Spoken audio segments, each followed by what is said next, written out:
పోషిస్తూ ఉంటాం. మా భక్తి మా వృత్తి వేరన్నమాట. మా తల్లిదండ్రులు చదువుకోలేదు. మా తల్లిదండ్రులు కష్టపడి బాగా పని చేసుకుంటా ఉండేవారు, కుటుంబాన్ని ఆ విధంగా పోషిస్తూ ఉండేవారు. వారి పేర్లు, నాన్నగారి పేరు అప్పారావు అయితే అమ్మగారి పేరు లక్ష్మి. నాకంటే ముందుగా 2 ఆడపిల్లల వారికి పుట్టగా వారి పేర్లు దుర్గాదేవి, సత్యవతి. నా పేరు ఆఖరగా బంగారు సాయి కుమార్ అని పెడతా వచ్చారు. సాయి కుమార్గా జీవిస్తున్న నా బాల్య దినాల్లో నా తల్లిదండ్రులు నన్ను చాలా అల్లారు ముద్దుగా పెంచుతా వచ్చారు. ఎన్నో ఆశలన్నీ నా మీదే పెట్టుకుంటా ఉన్నారు. వారు తన కొడుకు జీవితము ఒక ఉన్నతమైన శిఖరాల్లో ఉండాలని, మా వాళ్ళే మేము చదువుకోకుండా మా జీవితాలు పాడు చేసుకున్నాం కాబట్టి మా అబ్బాయి అయినా బాగా చదువుకోవాలి అనే ఒక ఆలోచనతో ఒక మంచి కాన్వెంట్ స్కూల్లో జాయిన్ చేస్తా వచ్చారు. ఎవరు? తల్లిదండ్రులు. పిల్లల భవిష్యత్తే ఎప్పుడు కోరుకుంటారు? ఎవరండి? తల్లిదండ్రులు కదా.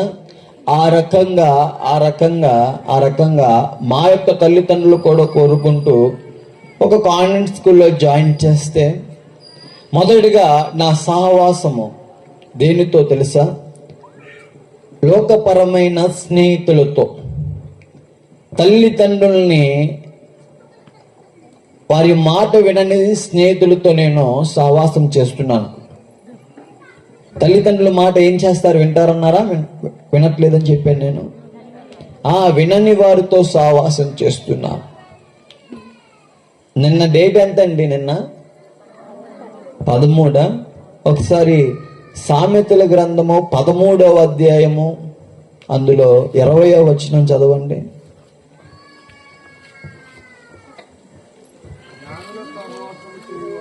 జ్ఞానులు సహవాసం చేయువాడు జ్ఞానము గలవాడగును,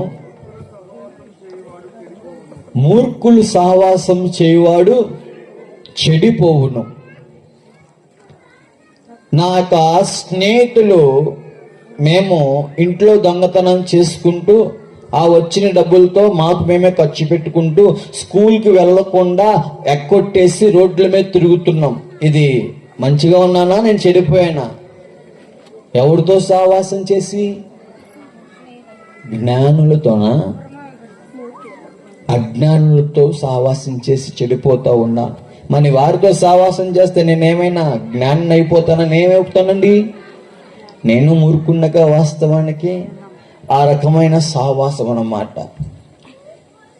గారాబంగా పెంచుతున్నారు తల్లిదండ్రులు తన పిల్లలని. గారాబం అనేది చాలా అంటే చాలా భయంకరమైనది. ఎందుకు చెప్తున్నానో తెలిసి ఈ మాట. గారాబము మాట వినని స్వభావంలోకి నడిపిస్తుంది పిల్లలని. నా జీవితంలో కూడా తల్లిదండ్రుల యొక్క మాట వినని వ్యక్తిగా జీవిస్తున్నాను. అమ్మగారు ఎవరంటే ఒక ముత్తైదు గారు. ముత్తైదు అంటే మీకేమైనా తెలుసా? బాగా పూజలు పునస్కారాలు చేసే వ్యక్తి. ఏ ఫంక్షన్కి వెళ్ళినా ఏమగారు మొదట ఉంటారు. కార్యాలు జరుగుతుంటాయి కదా, పెళ్ళిళ్ళ కార్యాలు, మెచ్యూర్ కార్యాలు, ఇవన్నీ జరుగుతుంటాయి కదా. అందులో కొంత మెయిన్ పర్సన్స్ ఉంటారు. ఆ మెయిన్ పర్సన్లో మా అమ్మగారు ఒకటి. మాకు యేసు ప్రభు వారి గురించి అంతగా తెలియదు. యేసు ప్రభు వారు అంటే అందరి దేవుళ్ళలో ఆ దేవుడు కూడా ఒకటేలే అనుకునే మనుషులము మేము, అన్య జనాంగము. యేసు ప్రభు వారు ఏంటో మాకు తెలియదు. నేను ఎవరిని విమర్శించడానికో దూషించడానికో హేళన చేయడానికో నేను ఇక్కడికి రాలేదు. కానీ నా గతము మాత్రమే నేను చెప్తున్నాను. ఆవేశపడకుండా ప్రతి ఒక్కరూ ఆలోచించాలని మాత్రమే చెప్తున్నాను. ఆ రకంగా సహవాసం స్నేహితులతుండగా స్కూల్కి వెళ్లకుండా స్కూల్ ఎక్కొట్టేసి ఇష్టానుసారంగా జీవిస్తున్న నేను తల్లిదండ్రులు మోసం చేసే వ్యక్తిగా జీవిస్తున్నాను. తల్లిదండ్రులు ఎంతగానో కష్టపడతా వారి యొక్క చెమటని రక్తముగా మార్చి తన కొడుకు బతుకు బాగుండాలనే ఆలోచనతో వేలకు వేలు ఫీజులు కడతానే ఉంటున్నారు. కానీ స్కూల్కి మాత్రం నేనేం చేయట్లా, వెళ్ళట్లేదు. ఆ రకంగా జీవిస్తూ ఆ తర్వాత వయసు పెరిగే కొద్దీ సహవాసం మారింది. ఈసారి సహవాసం వేటితో అంటే ఈ లోకపరమైన సినిమాలతో సహవాసం పెరిగింది. ఈ లోకపరమైన సినిమాల్లో కనపడే ప్రేమ చిత్రాలతో సహవాసం ముడిపడతా వచ్చింది. ఈ లోకపరమైన ప్రేమను చూస్తున్న నేను, ఆ సినిమాలు ప్రేమ చూస్తున్న నేను, ఆ సినిమాల్లో కనపడే ఆ ప్రభావితం నాలో బలంగా ఏలుబడి చేస్తా ఉంది. నాలోనే కాదు, అనేక మంది మనుషుల యొక్క జీవితాల్లో ఈ యొక్క సినిమాలు ప్రభావం బలంగా పనిచేస్తుందండి. మీకు అర్థమయ్యే లెక్కల్లో చెప్పమంటారా? చెప్పనా వద్దా? సినిమాలు అనేవి నటనేగా చెల్లి, నిజమా? కల్పితమైన పాత్రలు అని అన్నారుగా మీరే. మరి సీరియల్లో నిజమా? కల్పితమైన పాత్ర అని మీరే చెప్తున్నారుగా. మరి కల్పితమైన పాత్రలు చూస్తున్న మనిషి ఎందుకు అక్కడ వాళ్ళు ఏదో ఆ సీరియల్లో గ్లిజరిన్ రాసుకొని ఎడుగుతూ ఉంటుంటే ఆ సీరియల్ చూస్తున్న ఈ మనిషి ఎందుకు ఎడుగుతున్నాడు ఎటువంటి గ్లిజరిన్ రాసుకోకుండా? కల్పితముగా నటన కదా. అక్కడ ఆ ఎమోషన్ ఇక్కడ ఏమవుతుంది? ప్రభావితం అవుతుంది. ఇప్పుడు అర్థమైంది కదండి. అదే విధంగా సినిమాలు ప్రభావము యవ్వన ప్రాయంలో ఉన్న యవ్వనస్తుల మీద బలంగా పనిచేస్తూ ఈ లోకపరమైన ప్రేమ వ్యవహారాలు పనిచేస్తున్నాయి నా జీవితం పట్ల.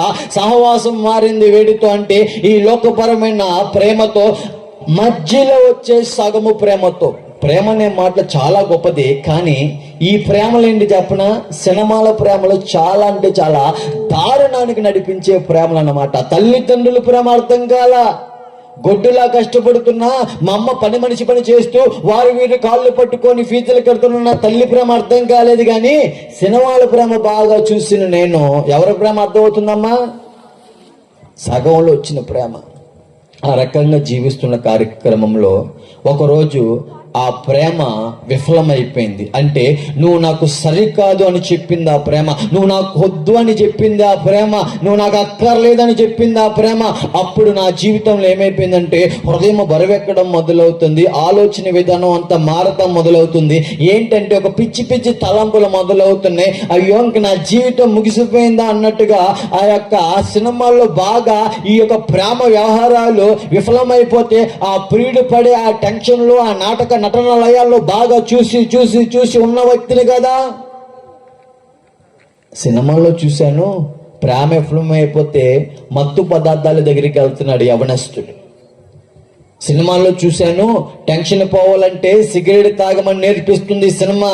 మనుషుల దగ్గరికి వెళితే అరే హృదయం అంతా భారంగా ఉందిరా, నా యొక్క ప్రేమ విఫలమైపోయిందిరా మామ అని అంటుంటే స్నేహితులు అంటారు, అయ్యా అవునా, ఇదిగో మనకు టెన్షన్ పోవాలంటే సిగరెట్ తాగితే టెన్షన్ పోతుందిరా అన్నారు. అదేవిధంగా మనుషుల మాటకు లోబడ్డానండి. వాస్తవానికి ఈ లోకపరమైన ఈ యొక్క లోకపరమైన ప్రేమ ఎప్పుడైతే విఫలమైపోయిందో ఇంకా నా జీవితం ముగిసిపోయింది అన్నట్టుగా, ఇంకా నా ఇష్ట ప్రకారంగా జీవించాలని ఒక మూర్ఖపోయిన ఆలోచనలో మొదలవుతుండగా బెజవాడ బ్యాడ్ బాయ్ సాయి అని పేరు పెట్టుకున్నాను నేను. తెలుసా మీకు ఆ పేరుకి అర్థం తెలుగులో? మాది బెజవాడ కాబట్టి, అంటే విజయవాడని బెజవాడ అంటారులేండి. బెజవాడ బ్యాడ్ బాయ్స్ అంటే బెజవాడ చెడ్డబ్బాయి సాయి అన్నమాట. ఆ చెడ్డబ్బాయి ఏ రకంగా ఉంటాడు? ప్రేమ విఫలమైపోతే జుట్లు ఇలా పెంచేది ఎక్కడ చూసాను చెప్పండి? సినిమాలోనండి. ప్రేమ విఫలమైపోతే బ్లేడ్లు పట్టుకుని శరీరాలు కోసుకోవడం ఎక్కడ చూసాను చెప్పండి? సినిమాల్లోనండి. నిజం ప్రభావితం అవుతున్నాయి నా జీవితంలో అవన్నీ. మత్తు పదార్థాల దగ్గర పరిగెడుతూ ఉన్నాను, అటువంటి అలంకారంతో జీవిస్తూ ఉన్నాను, ఇంక ఇష్టానుసారంగా శరీరాన్ని పాడు చేసుకోవడం మొదలవుతున్నాను. యవ్వన ప్రాయంలోకి వచ్చిన తర్వాత మత్తు పదార్థాలతో 24 గంటలు వాటితోనే సావాసం చేస్తున్నాను. దేనికోసమో తెలిసే ప్రయాస, సమాధానము, నెమ్మది, హృదయములో ఉన్న ఆ కలవరం పోవాలి, టెన్షన్ పోవాలి అనుకుంటూ వాటితో సహవాసం చేశాక మనుషుల మాటలు ఆలకించిన నేను వాస్తవానికి టెన్షన్లో ఉన్నప్పుడు సిగరెట్ తాగితే టెన్షన్ పోదు కానీ ఊపిరితిత్తులు పోతాయి. వాస్తవం ఏమైతే అది. ఎందుకంటే ఇక్కడ చాలామంది బండ్లు కొనుక్కున్నారా, కొత్త బండ్లు. ఇక్కడ చాలామంది బండ్ల మీద, 2 వీలర్ మీద వచ్చారు కదండి, వచ్చారా లేదా? ఆ 2 వీలర్ మీద వచ్చిన వాళ్ళు పెట్రోల్ కొట్టించుకొని వచ్చారు. మరి బైక్లో పెట్రోల్ బదులు సంపంగ నూనె వస్తే స్మూత్గా వచ్చేసింది, ఎక్కడికి రాదు కదా. ఎందుకు? అవయవాళ్ళు సపోర్ట్ చేయవు. కంపెనీ వాడు ఇచ్చిన మాన్యువల్ అది, సపోర్ట్ చేయవు. పెట్రోల్ కాబట్టి పెట్రోలే పోయాలి. మరి ఈ శరీరంలో ఒక మాన్యువల్ ఇచ్చాడు దేవుడు. ఏమని? మంచినీళ్ళు తాగు, పాలు పదార్థాలు తాగు, జ్యూసులు తాగు, ఇంకేంటండి బాగా పోషణిచ్చే ఆహారం భుజించిన ఆయన అంటే మరి వాటి బదులు ఈ మత్తు పదార్థాలతో సావాసం చేస్తే అవయవాలు ఒప్పుకుంటాయంటారా? 25 సంవత్సరాలండి నా జీవితం ఎలా ముగిసిపోతా వస్తుందంటే, బిజవాడ బ్యాడ్ బాయ్స్ ఆయన పేరు పెట్టుకున్నాక అలంకరణ అంతా ఎలా మారిపోయిందో తెలుసా? ఈ ఎదరున్నోళ్ళు కనపడుద్ది. ఇక్కడ ఏం కనపడుతున్నాం? ఇక్కడ స్టారా? స్టారే ఇది పుట్టుమచ్చ కాదయ్యో. ఈ స్టార్ మొదలు పెడితే నా కాళ్ళ వరకు బాడీ అంతా పచ్చబొట్లు వేపించేసుకుంటూ నా శరీరాన్ని పాడు చేసుకోవడం మొదలుపెట్టా. ఈ టాటూల ప్రభావం ఎక్కడ చూశాను నేను? సినిమాలు. ఆ కటింగ్ల ప్రభావం ఎక్కడ చూశాను నేను? సినిమాలు. జాగ్రత్త, వాటిని ఫాలో అవ్వమాకండి. అవి చూస్తూ ఆ సినిమా హీరోల మీద అభిమానంతో ఇంట్లో దొంగతనం చేసి మరి కటౌట్లు వేపిస్తున్నాం. కానీ మా అమ్మ పుట్టినరోజు వస్తే ఒక కేక్ ముక్క కూడా కొనని వ్యక్తిని నేను. మళ్ళా వాడికి ఎవడికో నా మొహమే తెలియదు, కానీ నా కన్న తల్లిదండ్రులతో మాత్రం మనసారా మాట కూడా మాట్లాడట్లా నేను. అటువంటి జీవితం. ఆ రకంగా ఈ సినిమాలతో సావాసం చేశాక ఒక చెడ్డ వ్యక్తిగా నా హృదయం మార్పు చెందుతా వచ్చింది. ఇంకెవరి మాటని నేను లెక్క చేయకుండా ఇష్టానుసారంగా జీవిస్తున్న సమయంలో డబ్బు కావాలి కదా మరి. ఆ డబ్బుని ఏం చేస్తున్నానంటే, డబ్బు కొరకు దూర ప్రాంతాల నుంచి గంజే తరలిస్తూ, గంజే అంటే చాలా ప్రమాదకరమైన మత్తు పదార్థం, శరీరాన్ని ఎంతగానో బలహీనం చేసిద్దండి ఆ మత్తు. ఆ గంజిని తరలించి దూర ప్రాంతాల నుంచి విజయవాడ ప్రాంతాలు వెక్కరిస్తూ, బ్యాడ్ బాయ్ అన్న అంటే గంజే అంటే బ్యాడ్ బాయ్ సాయ్ అన్న అని ఒక డాంబికమైన పేరు తెచ్చేసుకున్న నేను. అన్న ఫ్యాన్లు ఏం అక్కర్లా, వద్దు దయచేసి. అటువంటి డాంబికమైన పేరు తెచ్చేసుకొని ఏమంటున్నానంటే, ఇదంతా నా జీవితం నా ఇష్టం అనుకుంటే విర్రవెగుతున్నాను. వాస్తవానికి నన్ను నేను నాశనం చేసుకుంటున్నాను, ఈ అవయవాలు నన్ను పాడు చేస్తున్నాయే అనే గ్రహింపు లేని వ్యక్తిగా జీవిస్తున్నానండి. సిగరెట్ పెట్టి మీద కనపడుతున్నాయి టొబాకో కాసెస్ అని, క్యాన్సర్ మూతి ఊడిపోయిన ఫోటోలు కనపడుతున్నాయి. సినిమాలకు వెళ్తుంటే టొబాకో కాసెస్, క్యాన్సర్, మద్యపానం, ధూమపానం ఆరోగ్యానికి హానికరం పెద్ద పెద్ద హోల్డింగ్ లో చూపిస్తున్నారు. కానీ గ్రహింపు రావట్లా. వాటి వల్ల నేను పాడైపోతున్నాను, నా శరీరం పాడైపోతుందనే ఒక గ్రహింపు రావట్లా. నేను చేస్తుంది కరెక్ట్ అనే ఒక భ్రమలో జీవిస్తూ ఆ రకంగా జీవిస్తున్న కార్యక్రమంలో మరి దూర ప్రాంతం గంజి తరలించి విజయవాడ ప్రాంతంలో అందరికి అమ్ముతున్నాను, యవ్వనస్తులు పాడు చేస్తున్నాను. యవ్వన ప్రాయంలోకి వచ్చిన తర్వాత ఈ శరీరంలో బలమంతటిని వ్యసనాలకి తాకట్టు పెడతా ఉన్నాను. ఈ శరీరంలో బలమంతటిని వ్యభిచార గృహాల వైపు పాకులాడుతున్న నా యొక్క పాదాలు. ఈ శరీరంలో బలమంతటిని ఆడవాళ్ళకి ఆ యొక్క మత్తు పదార్థాలు అలవాటు చేసి వాళ్ళ శరీరాన్ని పాడు చేసే వ్యక్తిగా మారుతా వచ్చాను. నేను ఎంజాయ్ చేస్తున్నాను, ఇదంతా ఆనందం అనే ఒక భ్రమలో బతుకుతున్నానే. అటువంటి పరిస్థితి అండి. మరి నేను చేసే అక్రమైన పనులు మంచివా చెడ్డవా? మరి ఇటువంటి ఇల్లీగల్ పనులు చేస్తే పోలీసు వారు ఏం చేస్తారు చెప్పండి? శిక్షిస్తారు కదండి. కొడుతున్నారండి, మిర్చి రసాల కళ్ళల్లో పిండుతున్నారండి చేసిన అతిక్రమాలకి.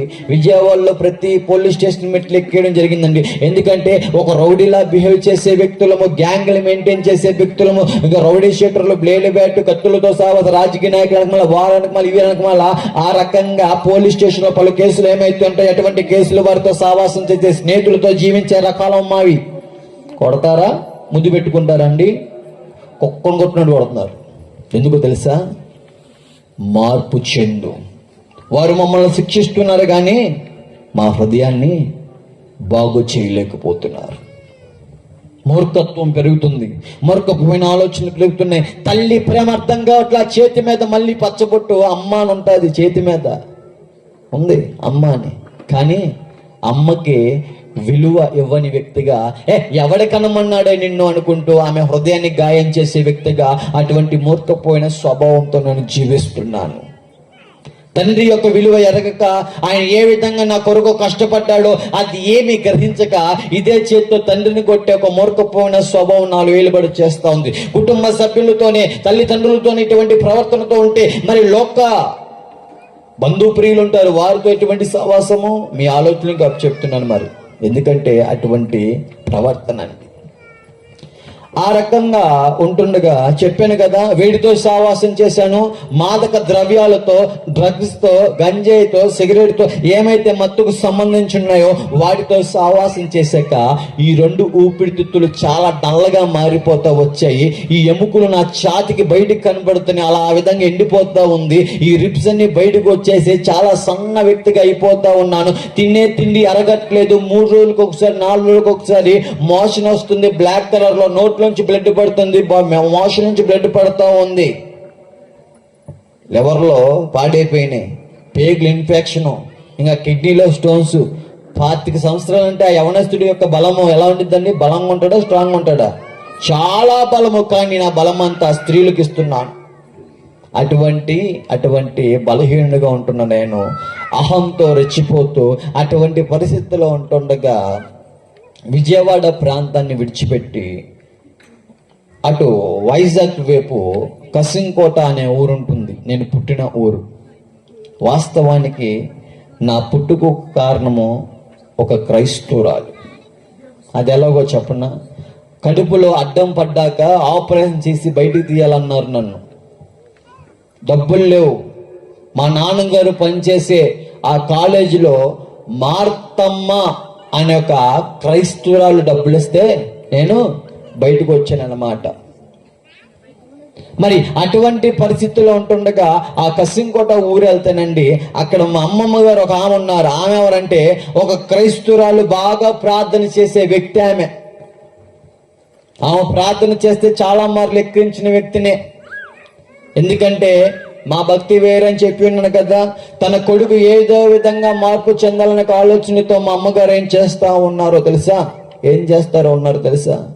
ఆమెకు తెలిసిన ప్రయత్నాలన్నీ పూజలు పునస్కారాలు బాగా చేస్తూ మాలలు వేపిస్తూ ఉండేవారు. నేను కూడా ఆ దీక్షమాల వేసే నేను ఒక 40 రోజుల దీక్షలో ఉండి 41వ రోజు మళ్ళీ అదే బారు దగ్గరికి, అదే మత్తు దగ్గరికి ప్రాకులాడుతూ ఉండేవాడిని.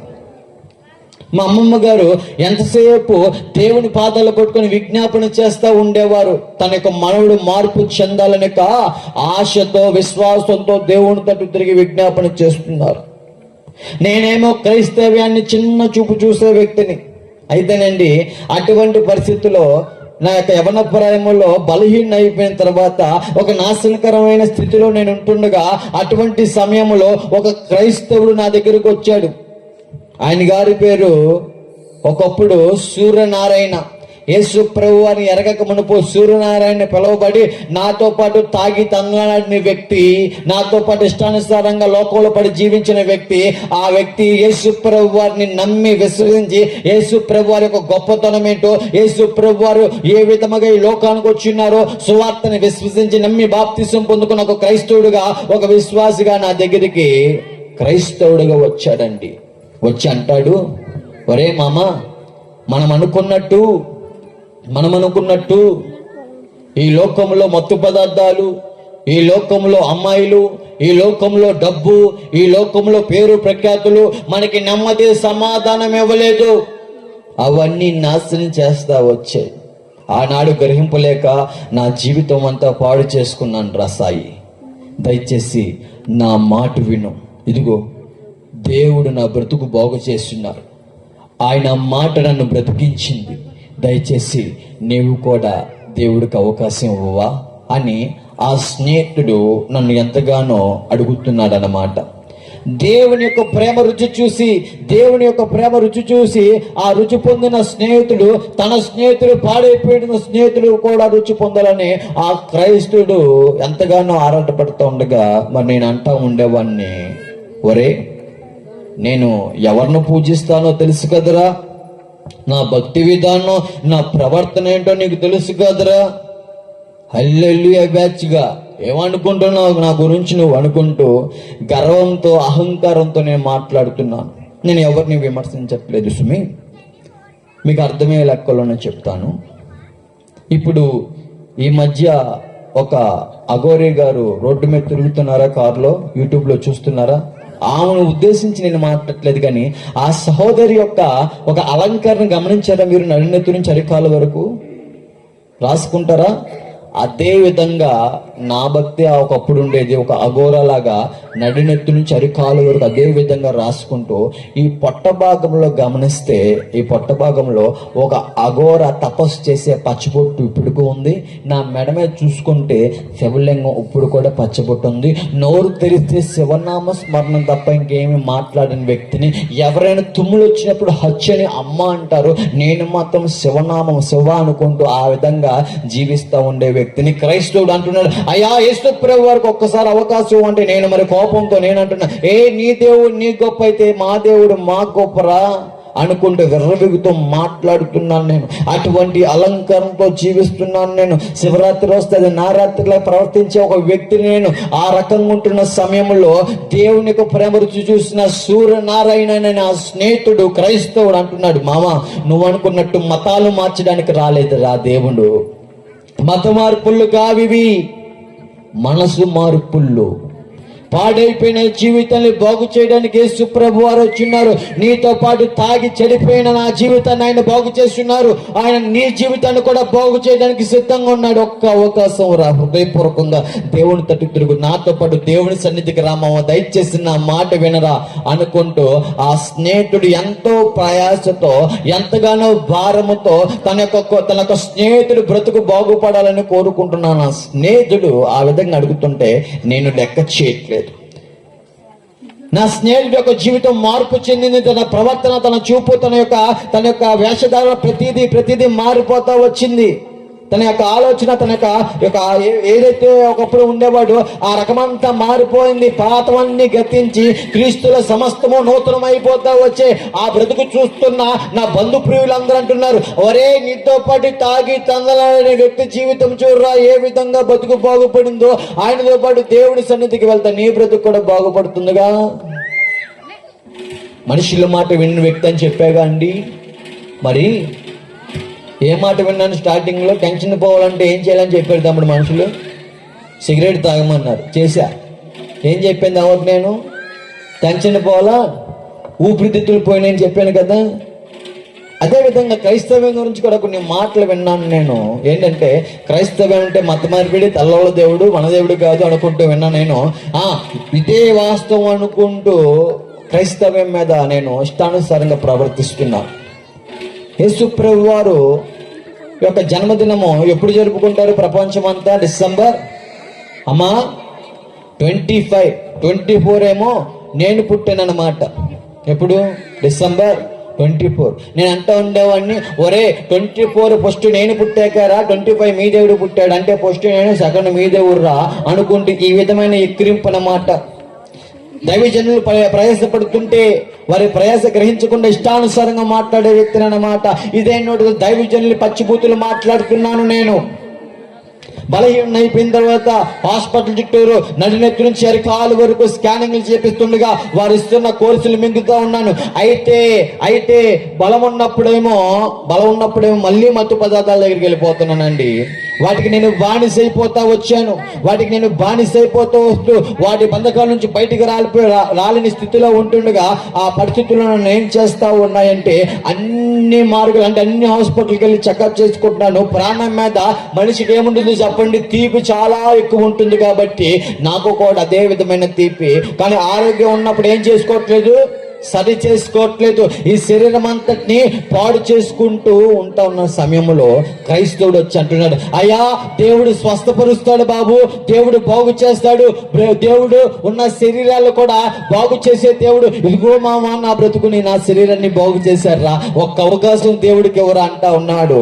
ఒక ఆదివారం పూట దేవుని సన్నిధికి వెళ్ళానండి.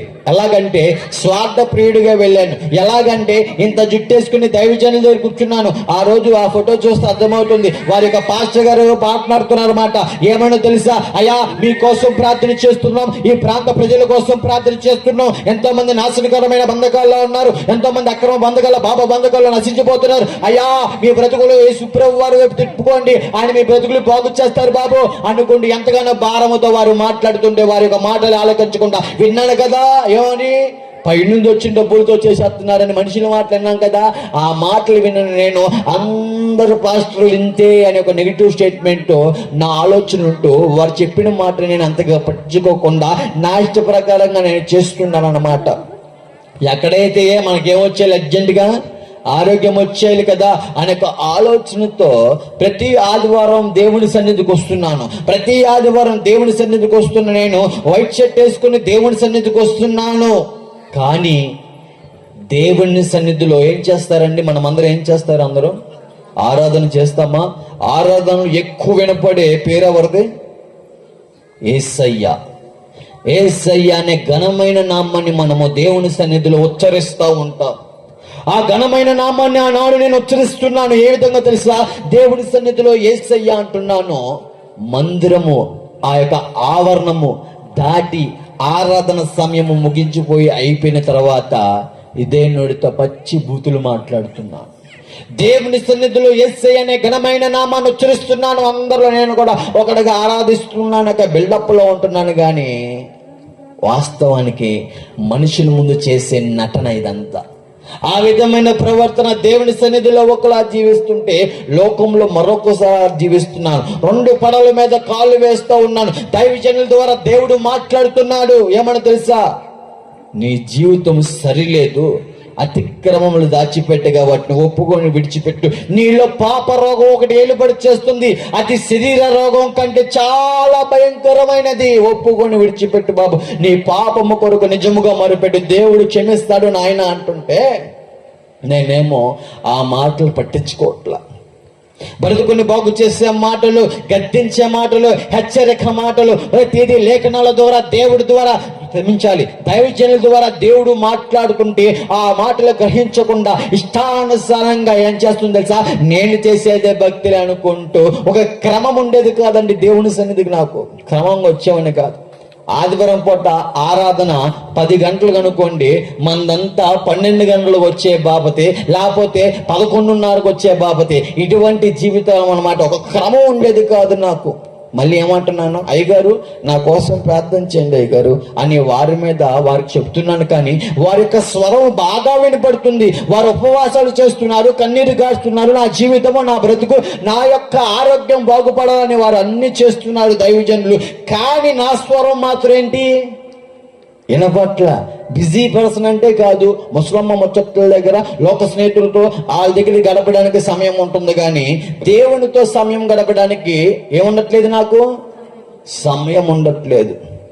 ఆ రకంగా ఒకరోజు ఆదివారం పూట దేవుని సన్నిధిలో దేవుడి మాటలు వినపడుతుంటే లోకంలో తిరిగే స్నేహితులు నాకు ఎక్కువ అండి. ఎక్కడికి వెళ్ళినా సరే చాలా మంది ఉంటారు. ఈ ఫేస్బుక్లో, ఇన్స్టాగ్రామ్లో వచ్చిన తర్వాత ఇంకా అనేక మంది ఎక్కువైపోతున్నారు అన్నమాట. అయితే మంచోళ్ళు అనుకోమాకండి, అందరూ చెడ్డ వ్యక్తులే.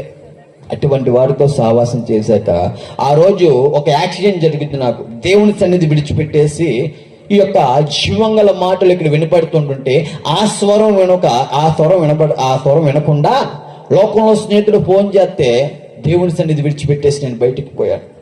కారులో అందరూ ఉన్నాము. కారు ఒకేసారి బోల్తా పడిపోయి పొలాల్లో అరుకు ప్రాంతాల్లోకి వెళ్ళిపోయింది.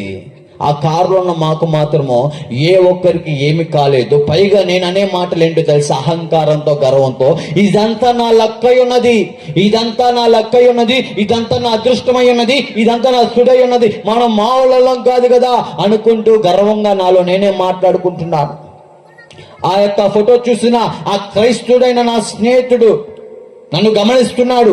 చర్చిలో ఒక రకంగా జీవిస్తుంటే బయట మరో రకంగా జీవిస్తుంటే ఆ గమనిస్తున్న స్నేహితుడు అంటున్నాడు, నువ్వు చేసే భక్తి కాదురా నాయనా. తాయి నువ్వు ఇంకా బ్రతుకున్నావంటే, ఆ కాలు చూసావు ఏ విధంగా డ్యామేజ్ అయిందో, నువ్వు ఇంకా బ్రతుకున్నావంటే దేవుడు నీకు అవకాశం ఇస్తున్నాడు, దేవుని కృప ఉన్నది. నువ్వేమై ఉన్నావో సాయి, దయచేసి సమయం ఉన్నప్పుడే సద్గుణం చేసుకో, సమయం ఉన్నప్పుడే బ్రతుకు మార్చుకో, సమయం ఉన్నప్పుడే హృదయపూర్వకంగా ఆయన తట్టు తిరుగు. నువ్వు హృదయపూర్వకంగా ఈ హృదయంలో స్థానము ఆయనకి ఇవ్వు. నువ్వు ఈ హృదయంలో పెట్టుకో. ఈ లోకపరమైన వాటికి అన్నిటికీ స్థానం ఇచ్చేసి ఆ యొక్క జీవితాన్ని నువ్వు మాలిన్యం చేసుకుంటున్నావు. నీకు నెమ్మది సమాధానం లేదు. ఇగో ఆయనకు అవకాశము దయచేసి నా మాట వినరా మామ అనుకుంటూ మాట్లాడుతున్నాడు.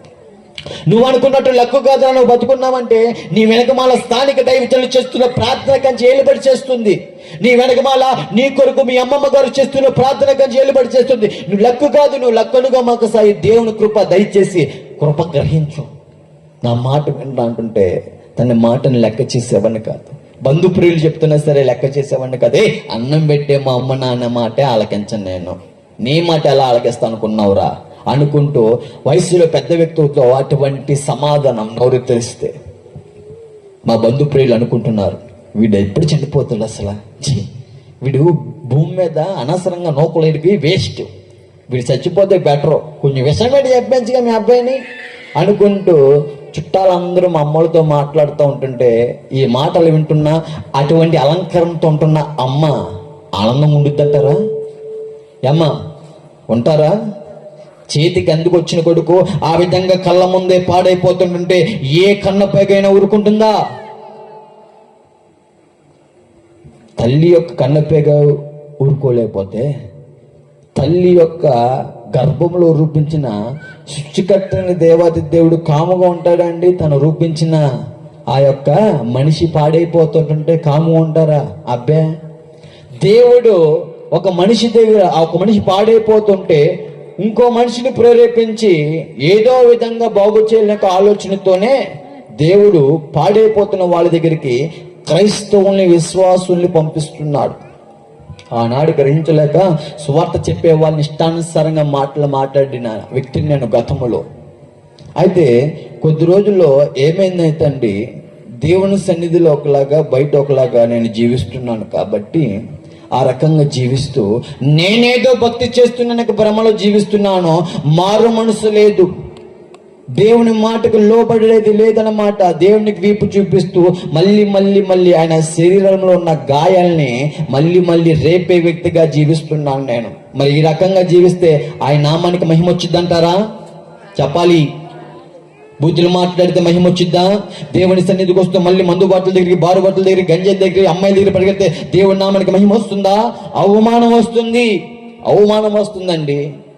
చుట్టుపక్కల వాళ్ళందరూ చూసి వీడా చర్చిలో ఒకలాగా ఉంటాడు, బయట మరొకలాగా ఉండే వ్యక్తి, వీడు ఓసర వెళ్ళాడు అనుకుంటూ మాట్లాడుతూ ఆయన ఒక ఘనమైన నామానికి అవమానం తెచ్చే రీతిగా నా బతుకుంటుందన్నమాట. అటువంటి స్థితిలో ఉన్నాను. దేవుడు చాలా కరుణామయుడండి. ఎలాగంటే ఆ రోజు నా జీవితంలో జరిగిన సంఘటన, దైవజనులు ప్రార్థన చేశారు, కన్నీరు కార్చారు కదా. దైవజనులు ప్రార్థన ఆలకించిన జీవంగల దేవాది దేవుడు ఈ యొక్క మనిషికి ఆనాడు స్వస్థత కలిగించారు. అంటే బలం వచ్చింది నాకు. ఆ బలం వచ్చాక, స్వస్థత వచ్చాక, ఆరోగ్యం వచ్చాక మళ్ళీ ఏమంటున్నానో తెలుసా? అయ్యగారు వెళ్ళొస్తానే అనుకుంటూ వారికి వీపు చూపించి, దేవుని సన్నిధికి వీపు చూపించి, ఎటువంటి కృతజ్ఞత లేని వ్యక్తిగా మళ్ళీ అక్రమ సంబంధాలు పెట్టుకున్నాను. వేడితో తెలుసా? ఈ లోక వ్యసనాలతో, నన్ను పాడు చేస్తున్న ఈ లోక వ్యసనాలతో మళ్ళీ అక్రమ సంబంధం పెట్టుకుంటూ మళ్ళీ అదే మత్తు దగ్గర ప్రాకులాడుతూ ఉన్నాను. దేవుని సన్నిధిలో దేవుడు మాట వినకుండా నేనేం చేస్తున్నానో తెలుసా? ఫోన్లు నొక్కుంటూ, స్టేటస్లు చూసుకుంటూ, రీల్స్ నొక్కుంటూ ఉంటున్నాను. కానీ అక్కడ వినపడుతున్న వాక్యాలు, బ్రతుకుని బాగు చేసే మాటలు నేను ఆలకించట్లేదు. ఈ చెవుతో విని ఈ చెవుతో వదిలేస్తున్నాను తప్ప ఈ హృదయం అనే పలకల్లోకి ఆ మాటలు నేను ముద్రించుకోకుండా ఇష్టానుసారంగా జీవిస్తూ అది నేను భక్తి అనే ఒక భ్రమలో ఉన్నాను.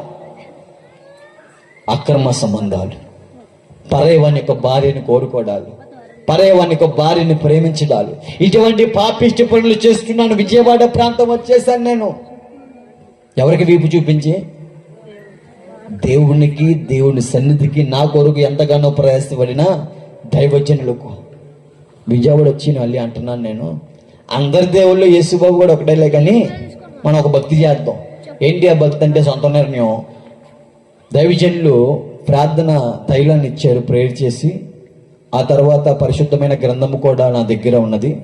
ఆ రెండు తీసుకొచ్చి మా ఇంట్లో మూల పెట్టేసి, నేను స్నానం చేస్తాను, నేను ప్రార్థన చేసుకున్నాను, ఇదే భక్తి తప్ప నేను ఎటువంటి మందిరానికి వెళ్ళను అనుకుంటూ నాకు నేనుగా ఒక సొంత నిర్ణయము తీసుకుంటా ఉన్నాను.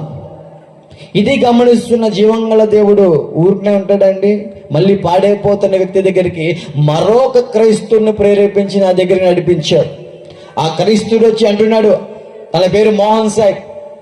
తన కూడా జీవితాన్ని చక్కగా దేవుడి మాటకు లోబడి బాగు చేసుకొని చక్కగా బాగున్నాడు ఆ తమ్ముడు. ఆ తమ్ముడు వచ్చి అంటున్నాడు, అన్నా నువ్వు చేసే భక్తి భక్తే కాదన్నా. ఒక పక్క ప్రార్థన అంటున్నావు, ఇంకో పక్క ఎలా పడితే తిరిగేస్తున్నావు. అది కాదు భక్తి. మా సన్నిధికి రా, దేవుని మందిరంలో చక్కటి మాటలు వినపడితే మాతో పాటు సావాసం కలిగి ఉండు. దేవుని సన్నిధికి వస్తున్న యవనస్తుడు ఎవరితో సావాసం చేయాలండి? పరిశుద్ధులతో, విశ్వాసులతో. లోకంలో తిరిగే స్నేహితులతో సావాసం చేస్తే ఏమైంది? వారు తాగుతూ ఉంటారు. ఎంత మానేయాలనుకున్నా సరే మనకే మానలేము. పరిశుద్ధులతో సావాసం చేస్తే ఎందుకో తెలుసా? వారు వెలుగు పాత్రగా ఉంటున్నారు దేవునికి. ఆ వెలుగు పాత్రలతో సావాసం చేసే మనము కూడా ఎలా ఉంటాం? వెలుగు పాత్రగా బాగుపడిపోతాం. కానీ ఆనాడు గ్రహింపలేకుండా లోకంలో తిరిగే వారితో సహవాసం చేస్తూ ఇష్టానుసారంగా నేను జీవిస్తున్న సమయంలో స్నానం జరుగుతుంది ఒక పక్క, 2 నిమిషాలు ప్రార్థన జరుగుతుంది మరో పక్క. మళ్ళీ లోకంలో పడి ఇష్టానుసారంగా తిరుగుతూ దేవుడిచ్చిన బలాన్ని వ్యభిచార గృహాలకి పోగొట్టుకుంటున్నాను. ఆ రకంగా ఒక వ్యర్థమైన భక్తి చేస్తున్నాను. భక్తిలో ఉన్న శక్తిని గ్రహించలేని వ్యక్తిగా జీవిస్తున్నాను. దేవుడు విలువేంటో ఎరగని వ్యక్తిగా జీవిస్తూ ఉన్నాను. అటువంటి పరిస్థితుల్లో ధనం ఉంటే అన్నీ బాగుపడిపోతే, డబ్బుంటే ఏదైనా సాధించగలం, డబ్బుంటే మనకేంటి అన్ని మన కాళ్ళ దగ్గరగా వచ్చి పడతాయి ఒక ఆలోచనలతో ఉన్నాను నేను. దూర ప్రాంతాల నుంచి గంజాయి తరలించి డబ్బు తెచ్చుకోవడం, లేకపోతే రాజకీయ నాయకులు వెళ్ళిపోయి వాళ్ళు వచ్చే రూపాయి 2 రూపాయలు పట్టుకొని ఆ డబ్బుతో ఊరేగడం. డబ్బు చాలా ఉంది నా దగ్గర. గతంలో అక్రమంగా సంపాదించిన డబ్బు ఉంది. కానీ నేను అనుకున్నట్టుగా ఆరోగ్యాన్ని కొనలేకపోతున్నాను దాంతో. డబ్బు నా జీవితంలో ఉంది, అక్రమంగా సంపాదించా. కానీ ఆ డబ్బుతో ఒక మంచి ఆహారం తినలేని పరిస్థితిలో ఉన్నాను నేను. ఎందుకంటే తినే తిండి అరగట్ల, అరుగుదల అవ్వట్ల, లోపల డైజెస్టివ్ సిస్టమ్ అంతా పాడైపోయింది. తినే తిండి అరగట్ల. డబ్బు ఉంది నా చేతిలో, సుఖమైన నిద్ర రావట్ల. నైట్ అయితే అర్ధరాత్రి వరకు ఫోన్ స్క్రోల్ చేసుకోవడమే. డబ్బు ఉంది నా చేతిలో, మనశ్శాంతి లేదు బ్రతుకుకు. డబ్బు కావాలి మనిషికి, కానీ డబ్బు అన్ని చేస్తున్నాయా? చెప్పాను ఇప్పుడు. డబ్బు మనిషికి కావాలండి, డబ్బు ఉంటేనే అన్ని సాగుతాయండి. కానీ డబ్బు అన్నీ చేయలేవండి. ఆ విధంగా జీవిస్తున్న సమయంలో బలహీన అయిపోయినప్పుడు ఒక రకంగా అందరూ నాతో ప్రవర్తిస్తడం మొదలు పెడతా ఉన్నారు.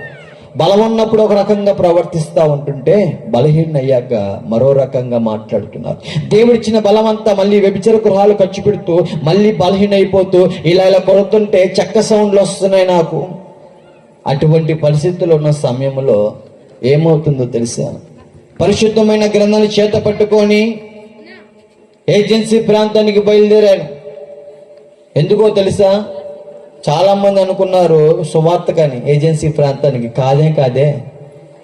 పరిశుద్ధమైన గ్రంథాన్ని చేత పెట్టుకొని అపవిత్రమైన స్థలాలకు వెళుతున్నాను గంజాయి కొనుక్కోవడానికి. దేవుడిని అడ్డు పెట్టుకొని పాపిష్టి పనులన్నీ చేస్తూ నన్నెవరు చూస్తున్నారులే, చేస్తున్నాను కదా, స్నానం చేస్తున్నాను, ప్రార్థన చేస్తున్నాను, మళ్ళీ లోకంలో పడి తిరుగుతున్నాను నేను. అటువంటి పాపిష్టి పనులు చేస్తున్నాను. డబ్బు కొరకు ఆ విధంగా ప్రాకులాట మొదలవుతూ ఉంది. అయితే సెకండ్ లాక్డౌన్లో ఒక 262 కేజీలు గంజాయి వేరే రాష్ట్రానికి తరలిస్తే చాలా డబ్బు వస్తుంది నా చేతికి. అదే విధంగా రిస్క్ అయినా పర్లా చేసేద్దాం అనుకుంటూ బయలుదేరుతా ఉన్నాను అన్నమాట. ప్రార్థనలు ఎలా ఉండేవి తెలుసా? 2 నిమిషాల ప్రార్థన మంది ఎప్పుడు, ఆశ్చర్యమైన ప్రార్థన ఎప్పుడు, నామకార్థ స్థితి ప్రార్థన ఎప్పుడు, స్వార్థమైన మాటలు. ఆ మాటల్లో ఆ రోజు నాకు నిజంగానే అజ్ఞానం లేదండి. ఎంతసేపు ఈ లోకపరమైన వాటిని కోరుకున్నాను కానీ పైన వాటిని వెతకట్లేదు. ఆయన నీతిని, రాజ్యాన్ని నేను వెతకట్లేదు. ఆ రోజు ప్రార్థన మీరు వెంటే భలే నవ్వొచ్చింది. చెప్పమంటారా? యేసయ్యా, గంజాయి కొనుక్కోవడానికి వెళ్తున్నాను, ఏ పోలీసులు దొరకకుండా చూడయ్యా, నాకు వచ్చిన డబ్బులు ఎంత కొంత నీకు కొనకి ఇచ్చేస్తానయ్యా. అమ్మా ప్రార్థన ఇది? ప్రార్థన అంటారండి? స్వార్థమైన మాటలు దేవుడిని అడ్డు పెట్టుకుని పాపిష్టి పనులు చేస్తున్నాను, కానికి ఇచ్చేస్తే సరిపోతలే అనుకుంటున్నాను. కానీ దేవుడు కోరుకునే మరుముఖ్యమైన కానుక హృదయం అనే అర్పణ నేను ఆయనకు అర్పించట్లేదు. ఈ హృదయంలో వ్యర్థమైన మాటవన్నిటికి ఇచ్చేస్తున్నాను, కానీ ఈ హృదయంలో దేవుడికి స్థానం ఇవ్వట్లేదు. ఈ శరీరము దేవుని ఆలయమని ఎరగక ఈ శరీరాన్ని ఈ యొక్క పాపముతో అపవిత్రం చేసుకుంటూ వ్యసనాలతో, గంజలతో, మందుతో, బీడితో, చుట్టా, సిగరెట్ ఏమైతే మత్తుకు సంబంధించున్నాయో వాటితో సావాసం చేస్తూ ఈ శరీరాన్ని మాలిన్యం చేసుకుంటున్నాను. ఎంజాయ్మెంట్ సరదా అనుకున్నాను, కానీ ఆరోగ్యం అంతా ఏమైపోయిందండి? పాడైపోయింది. ఎందుకు? ఏ విత్తనం అయితే విత్తుతామో ఆ పంటే కొయ్యాలి కదా. మరి మత్తు పదార్థాలనే విత్తనము జీవితంలో, బ్రతుకులో విత్తితే ఏ పంటకు వస్తారండి? అనారోగ్యం అనే పంటకు వస్తారు. అర్థమైంది కదండి. మా అమ్మగారు చిన్నప్పుడు నా జీవితంలో బాల్య దినాల్లో ప్రేమతో పాటు గారాబం అనే విత్తనం విత్తారు. ఏ పంట కోసారు? అటువంటి రకాలతో ఉంటే యవన ప్రాయంలో కన్నీళ్ళు అనే పంట కోసారు మా అమ్మ, దుఃఖం అనే పంట కోసారు మా అమ్మ, బాధ అనే పంట కోసారు మా అమ్మ, చుట్టుపక్కల దగ్గర తలదించుకునే విధంగా అటువంటి పంట కోసింది. ఎందుకు? ఏ విత్తనం విత్తారని చెప్పాను? గారాబం అనే విత్తనం. మరి మీ జీవితంలో, మీ పిల్లల జీవితంలో ఆ విత్తనం విత్తొద్దనే ఈ యొక్క మాటలు, క్రమశిక్షణ విత్తనం విత్తండి, వారు ఎంతగానో బాగుపడతారండి. యవనస్తుడా, ఏ విత్తనం విత్తుతున్నావు? నీ యొక్క శరీరంలో వ్యభిచారం అనే విత్తనమా? జాగ్రత్త. బలమంతా పోయి బలహీనై మాట్లాడిన ఆ రోజు నేను. మరి నీ బ్రతుకేంటి? జాగ్రత్త. నువ్వు ఏ విత్తనం విత్తుతున్నావు ఆ పంటనే కోస్తావు. బలహీన అయిపోయానండి, ఇంకా నా బతుకు అయిపోయింది, ఇంక నేను సావాలి, ఎందుకంటే అంతలా అయిపోయింది నా జీవితము. ఆఖరికి వచ్చేసాను నేను, నా బతుకు అయిపోయింది అనుకున్నాను. అక్రమైన మార్గానికి వెళ్ళాక డబ్బు అని ధనాపేక్ష సమస్త కీడుగా ఏంటంట? మూలమా ముఖ్యమా? మూలం. ఆ కీడు వైపు వెళ్ళిన నేను ఎలా ఉందో తెలుసా? అడుక్కునే వారి పక్కన పడుకునే స్థితిలో ఇదే తెలంగాణ సికింద్రాబాద్ గాంధీ బస్ స్టాండ్లో నేను ఉన్నాను. ఆ రోజు ఛార్జీలు డబ్బు లేని పరిస్థితుల్లో నేను నపంసకుల దగ్గర అడుక్కునే వ్యక్తిగా మారిపోయిన పరిస్థితి అది. ధనాపేక్ష, డబ్బు కోసం వ్యామోహాలు వెంపర్లాడుతున్న నేను అక్రమైన మార్గంలో మోసం ఎదురవుతుండగా ఛార్జీలు డబ్బు లేక రోడ్డు మీదే 10 రూపాయలు ఉంటే చెకుడీలు తింటున్నాను నేను. అటువంటి జీవితం, డాంబికమైన జీవితం జీవించక ఎక్కడికి వెళ్ళినా సలాం కొట్టించుకునే రేంజ్, చిన్నపాటి సెలబ్రిటీలా ట్రీట్ చేస్తారు, లగ్జరీ జీవించాను. కానీ వాస్తవానికి ఆఖరిలో ఎక్కడున్నా చెప్పండి? అడుక్కునేవారు పక్కన. ఆ రోజు నా చేతిలో బైబిల్, ప్రేరాయలు ఉన్నాయండి. ప్రేరాలను ఎత్తికి వేసుకొని ఏమి ఎరగని వ్యక్తిగా అక్కడ దేవుడిని అడ్డు పెట్టుకొని అడుక్కుంటున్నాను నేను. అటువంటి జీవితం. ఫోన్ కూడా పోయింది ఆ రోజు. మరి ఫోన్ పోతే మా ఫ్రెండ్స్ మేము ఏం చేస్తాం తెలుసా? ఆ ఫోన్ కూడా కొనుక్కున్న ఫోన్ కాదు, దొంగతనం చేసిన ఫోను, రోడ్డు మీద ఎవరైనా చీకటి పట్టి తిరుగుతుంటే వారిని కొట్టి లాక్కునే ఫోన్లు, ఇటువంటి ఫోన్లు అనమాట. అదే రోజు ఆ ఫోన్ లాక్కుండగా నా వెనక పరిగెడుతున్నారు. నేను చేసే పని మంచి పని, దొంగ అని పరిగెడుతుంటే సికింద్రాబాద్ గాంధీ బస్ స్టాండ్ ఎంతమంది తెలుసు అక్కడ? తెలుసా తమ్ముడు? చుట్టూరు చూసావా? మురుక్కాలు ఉంటుంది, ఎంతెంత రాళ్ళు ఉంటాయా? వాటి మీద పడి, ఆ మురుక్కాల్లో పడి ఒక ఫంక్షన్లోకి వెళ్ళిపోయి అది ఢూకి ఒక మార్బుల్ షాప్లో అంటున్నాను అనమాట ఆ రోజు. ఎందుకంటే శరీరంలో అవయవాలన్నీ ఏమైపోయినాయండి? ఎలా ఉన్నాయి? పాడైపోయినాయి. అయిపోయింది జీవితం అనుకున్నాను ఆ సమయంలో. తెల్లవారుజామున 3:30 ప్రాంతం ప్రేరణను నెత్తికి రాసేసుకుని ఏమి ఎరగని వ్యక్తిగా నా యొక్క పై రూపాన్ని మార్చివేశాను. ఎంతసేపు పై రూపాన్ని మార్చుతున్నాను తప్ప హృదయము అదే కపటము, అదే కన్నింగు, అదే యొక్క 2 పడవ మీద కాళ్ళు, అటువంటి స్వభావం అన్నమాట. కానీ ఆ రోజు ఏం జరుగుతుందంటండి, మొత్తానికి విజయవాడ ప్రాంతం వచ్చేసి నా స్నేహితులతో ఒక మాట పంచుకున్నాను. ఏమన్నా తెలుసా? అరే చాలా డబ్బు రావాలి, ఈ విధంగా జరిగింది అంటున్నప్పుడు, బలహీనుడిగా ఉన్నప్పుడు ఒక రకంగా, బలంలో ఉన్నప్పుడు మరో రకంగా మాట్లాడుతున్నారు. నా జీవితంలో ప్రాముఖ్యత ఎవరికి ఇచ్చినంటే, ఎవరిని ఎక్కువ ప్రేమించానంటే స్నేహితులను ప్రేమించాను. నేను పుట్టినప్పటి నుంచి నా తల్లిదండ్రులతో కూడా ఎక్కువ సమయం గడపలేదు, కానీ నా స్నేహితులతోనే గడిపాను. ఓయో రూముల్లో, ఫ్రెండ్స్ రూముల్లో వాళ్ళతోనే ఎక్కువ గడిపేవాడిని. కానీ మా అమ్మ నాన్న తిన్నారో తినలేదో, వారి ఆరోగ్యం పరిస్థితి ఏంటి, కుటుంబంలో పోషణ, ఇల్లు ఎలా గడుస్తుందని ఏమీ పట్టించుకునేవాడిని కాదు. నా ఎంజాయ్మెంట్ అనుకుంటూ ఉన్నాను. ఆఖరికి ఫ్రెండ్స్ ఏమయ్యారు తెలుసా? ప్రతి ఒక్కరు వీపు చూపిస్తున్నారు. బలహీన అయిపోయిన తర్వాత వీపు చూపిస్తున్నారు. ఎవరు అక్కడికి రావట్లా. ఏంట్రా నా జీవితం ఇలా ఉంటున్నప్పుడు నాకు మీరేంటి ఈ విధంగా మాట్లాడుతున్న కలవరం మొదలవుతుంది నా హృదయంలో. ఆ తర్వాత నేను ప్రేమించిన పెళ్ళైపోయిన స్త్రీతో ఉన్నాను కదండి, వాస్తవానికి లేఖనాల్లో ఒక హెచ్చరిక ఉంటుంది. ఏమని తెలుసా? పరయోనిక భార్యని నీవు గాని ఆశపడితే ఆ మార్గం నిన్ను నాశనానికి దారితీస్తుంది. పరయోని యొక్క భార్యను నువ్వు గాని ఆశిస్తే ఆ మార్గం నిన్ను నాశనానికి దారితీస్తుంది. వాస్తవానికి ఆ రోజు నేను నాశనకరమైన పరిస్థితుల్లోనే, అటువంటి జీవితంలోనే నేను జీవిస్తున్నాను. అయిపోయింది నా బ్రతికి, ఇంకా ముగిసిపోయింది అనే పరిస్థితుల్లోంచి ఎలా జరిగిందంటే, ఆ రోజు ఇంకా అందరూ దూరం అయిపోయారు. చీకట్లు కూర్చొని ఒక్కరినే తీవ్రంగా ఆలోచిస్తున్నాను. ఈ సమాధానం రావాలని, ఈ డిప్రెషన్ మళ్ళీ పడుతుంది, నా స్నేహితులేంటి, ఈ లోకపరమైన ప్రేమ విఫలమైపోతుంది అనే కలవరం ఉంటున్నప్పుడు మత్తు పదార్థాల దగ్గరికి మళ్ళీ పాకులాడుతున్నాను. ఎందుకంటే సినిమాలో నాకు నేర్పించింది ఏంటి? మత్తే సమాధానం ఇస్తుందని నేర్చుకున్నాను కదా. వాటి దగ్గరికే పరిగెట్టిన తర్వాత ఏమి జరుగుతుందంటే, ఒక పిచ్చి పట్టిన వ్యక్తిగా ఇలా నా రెప్పలో ఇలా పెద్ద అయిపోయి ఇలా చూస్తూ ఉన్నాను. నా ఆలోచన విధానం అంతా ఓవర్ థింకింగ్ ఎక్కువైపోతుంది. చాలా వేదనతో, హృదయం అంతా చాలా భారంతో ఉన్నాను. అటువంటి పరిస్థితిలో ఏకాకినే అయిపోతూ ఉండగా నా దగ్గరికి ఎవరు వచ్చారు చెప్పనా? ఇదే నోటితో అమ్మనా బూతులు తిట్టిన మా అమ్మ, ఇదే చేతితో తన్నులు తిన్న మా నాన్నగారు వచ్చారు. ఆఖరికి వారు వచ్చి అంటున్నారు, అరే నిన్ను ఇలా చూడలేకపోతున్నావురా, దీనికైనా మేము ఇంకా బతుకున్నాం సాయి. ఒక్కడైనా వచ్చాడా? నీ స్నేహితులు తిరుగుతున్నావు, స్నేహితులు అన్నావు, ఒక్కడొచ్చాడా? ఏరా నీ ఫ్రెండ్స్ అందరూ? ఎండిగడ్డి చూపించాడు ప్రతి ఒక్కడు. అయ్యా నేను ఇలా చూడలేకపోతున్నాను, కానీ మంగళసూత్రాలు బంగారుపే, ఈ రౌండ్గా రెండు ఉంటాయి కదా సూత్రాలు, అవి బంగారుపే, కానీ అవి అమ్ముకొని సరే హాస్పిటల్కి వెళ్ళరా, నేను ఇలా చూడలేకపోతున్నానని అంటున్నారు. ఎవరు? తల్లిదండ్రులు ప్రేమ అంత గొప్పది. దేవుడి తర్వాత ప్రేమించేది ఎవరో తెలుసా? తల్లిదండ్రులే అండి. కానీ ఆ గ్రహింపు లేని వ్యక్తిగా నేను జీవిస్తున్నాను ఆనాడు.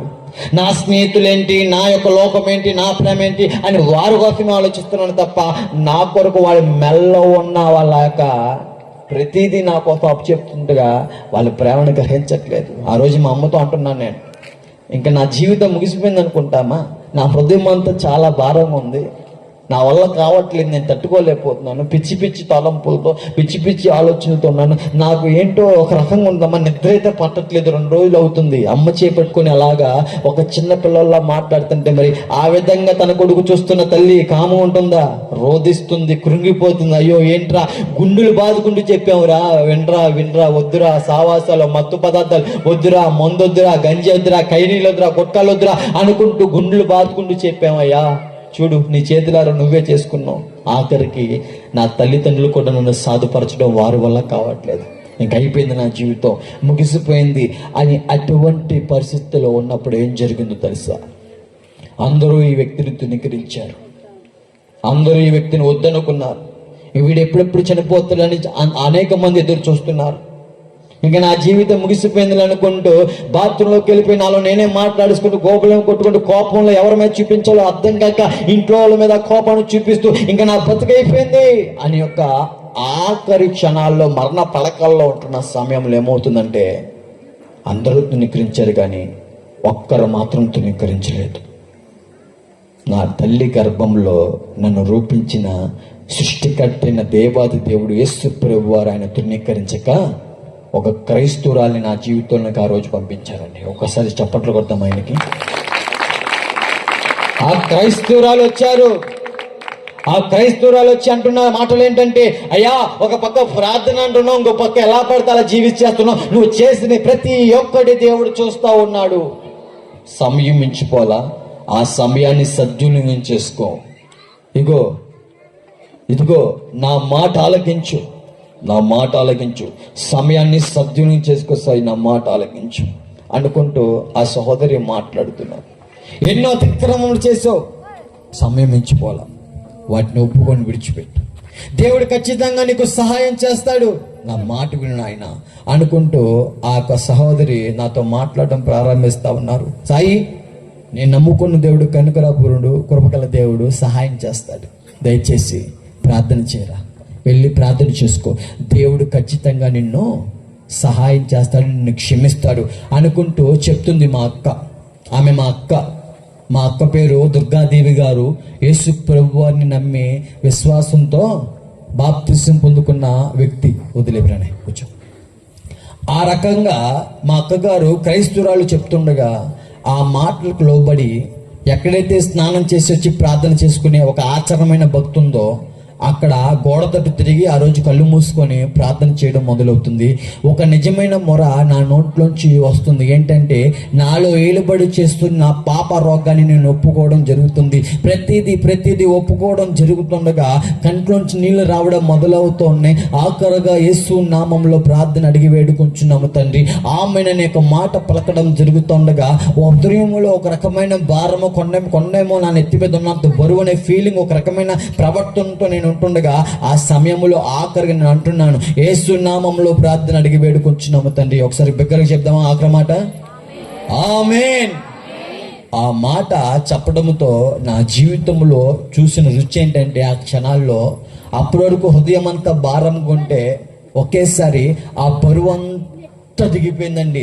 ఒకేసారి నా కళ్ళు, ఎలా చూస్తున్న కళ్ళన్నీ చాలా నార్మల్గా తిరిగి రావడం మొదలవుతున్నాయి. ఇది నాకు చాలా ఆశ్చర్యం గురి చేసింది. ఎందుకంటే ఒక బాత్రూంలో వెళ్ళిపోయి నేను ఆ కొద్ది క్షణాల మునుపు ఒక రకంగా ప్రవర్తించిన నా ప్రవర్తన అంతా ప్రార్థన ముగించిన తర్వాత, ఆమె అనే మాట చెప్పిన తర్వాత ఒక కొత్త రకమైన ప్రవర్తన నా హృదయంలో ఏడుబడి చేస్తూ ఉందన్నమాట. ఎందుకంటే అటువంటి ఒక అనుభవం నా జీవితంలో మొదటిసారి నేను రుచి చూస్తున్న సమయం అయితే దేవుని మందిరానికి వెళ్ళడం ప్రారంభించాను. ఏమనో తెలుసా, దేవుడు నాలాంటి పాపిష్టి వాడి ప్రార్థన ఆలకించి నాకు సహాయం చేశాడా, ఆయన నా ప్రార్థన కూడా ఆలకిస్తాడా అనుకుంటూ దేవుని మందిరానికి వెళ్ళి చివర కూర్చొని ఆలోచిస్తున్నాను. నేను ఏమన్నంటే, ఎందరో ఉన్నారు కదా, అనేక మంది వైపు తిరిగాను కదా, నేను హేళన చేసుకున్న దేవుడు, నేను ఎక్కిరించిన దేవుడు, నేను హల్లెలూయా బ్యాచ్ అన్నాను కదా, ఈ యేసు ప్రభు వారు ఎందుకు వచ్చారు అసలు ఆ సమయంలో?